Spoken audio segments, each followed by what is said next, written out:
The next real-world writing purpose is inquiring and exploring. So when we write, it leads us to ideas that we didn't know we had. Writing in general is a generative process, which means it helps us produce things and come up with ideas that may not have been considered before we started the writing process.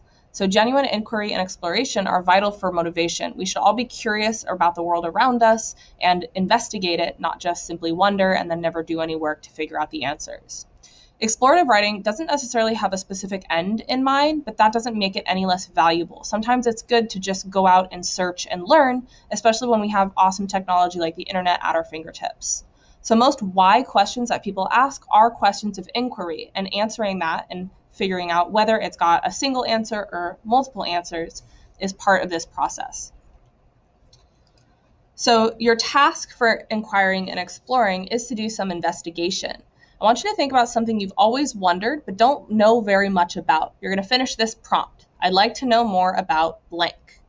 Then you're going to fill out this chart and do research about that topic that you'd like to know more about. So here's an example. I am curious about homing missiles where you can launch them from anywhere in the world and they will hit exactly what they're intending to hit. So I looked up a specific brand, so there's Tomahawk cruise missiles. And so before I started the research process, what I wanted to do was do a little bit of exploring. I evaluated what I think I might find, and I asked some questions. So how were they created? When were they created? How do they work? Are they always successful? Why are they so expensive? How far can they travel? How accurate are they? And then I found a source. So I found a site called How Stuff Works, and I did some reading. I did my research and my investigation. And this is what I found. This is the inquiry. I found that there are 4 different types of systems that guide cruise missiles. I found that they're basically a small pilotless airplane. They have about an 8.5-foot wingspan. They can fly 1,000 miles and hit a target the size of a single car. And I learned a lot more. I just ran out of room on my table to add it.